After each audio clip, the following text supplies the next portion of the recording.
Hello weavers, നമുക്കിന്ന് പപ്പടം കൊണ്ട് സിമ്പിളായിട്ട് കറി എങ്ങനെയാണ് ഉണ്ടാക്കുന്നത് നോക്കാം. ഇതിനു മുമ്പ് ഞാൻ പപ്പടം കൊണ്ടുള്ള ഒരു നോർത്ത് ഇന്ത്യൻ സ്റ്റൈലിലെ കറി ഇട്ടിട്ടുണ്ടായിരുന്നു.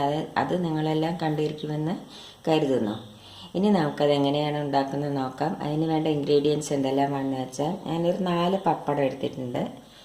പിന്നെ അതിലേക്ക് നാളികേരം വേണം, ഒരു അരമുറി നാളികേരം എടുത്തിട്ടുണ്ട്. പിന്നെ ജീരകം 1 സ്പൂണ്, മഞ്ഞൾപ്പൊടി 1/4 സ്പൂണ്, മുളക് പൊടി നമ്മുടെ എരിവിനനുസരിച്ച് എടുക്കാം. പിന്നെ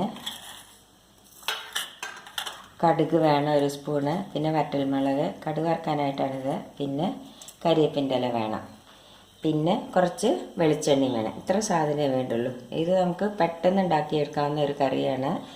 അപ്പോൾ നിങ്ങൾക്ക് എൻ്റെ വീഡിയോ ഇഷ്ടപ്പെടുകയാണെങ്കിൽ ലൈക്ക് ചെയ്യാനും ഷെയർ ചെയ്യാനും സബ്സ്ക്രൈബ് ചെയ്യാനും മറക്കരുത്. ഇനി നമുക്ക് അത് എങ്ങനെയാണ് ഉണ്ടാക്കുന്നത് നോക്കാം. ആദ്യം നമുക്ക് ഈ നാളികേരവും ജീരകവും മുളക് പൊടിയും മഞ്ഞൾപ്പൊടിയും കൂടി ഒന്ന് അരച്ചെടുക്കാം.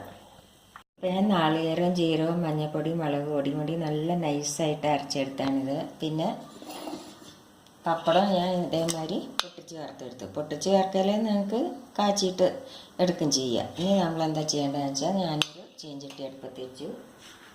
പിന്നെ പപ്പടം കാച്ചുമ്പോൾ നമ്മളെപ്പോഴും വെളിച്ചെണ്ണയിൽ കാച്ചണം, അതാണ് ടേസ്റ്റ്. കുറച്ച് വെളിച്ചെണ്ണ ഒഴിച്ചു കൊടുത്തു.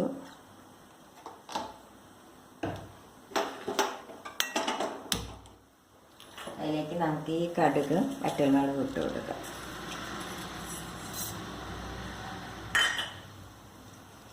ഇതൊന്ന് പൊട്ടട്ടെ.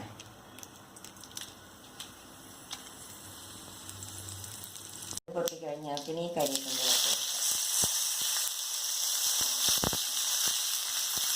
അതിലേക്ക് നമുക്ക് അരച്ചൊഴിച്ച്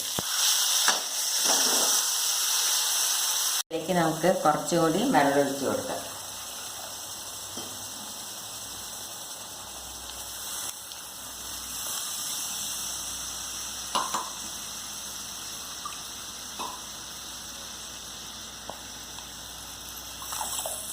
ഇതൊന്ന് നല്ലപോലെ ഒന്ന് തിളയ്ക്കട്ടെ.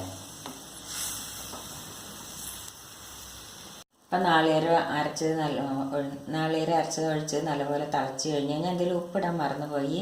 പപ്പടത്തിൽ ഉപ്പുള്ള കാരണം കുറച്ച് ഉപ്പേ നമ്മൾ ഇടാൻ പാടുള്ളൂ. പിന്നെ നോക്കിയിട്ട് വേണം ഇടാൻ.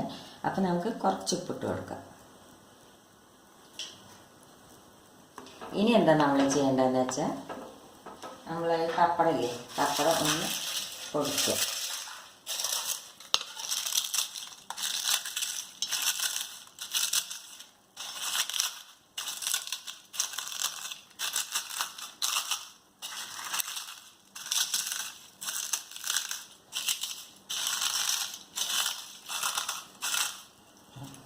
അത് പൊടിച്ച് കഴിഞ്ഞ് ഇനി നമുക്ക് ഈ പപ്പടം ഇതിലേക്ക് ഇട്ട് കൊടുക്കാം. ഇതൊന്ന് തിളക്കട്ടെ.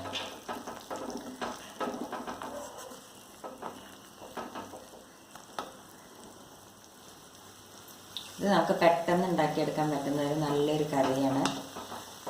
അപ്പോൾ ഇത് തിളച്ച് കഴിഞ്ഞ് ഇനി നമുക്ക് ഗ്യാസ് ഓഫ് ചെയ്യാം. ഇപ്പം നമ്മുടെ പപ്പടക്കറി റെഡിയായി. ഇത് നിങ്ങളെല്ലാവരും ട്രൈ ചെയ്ത് നോക്കുമല്ലോ. Thank you.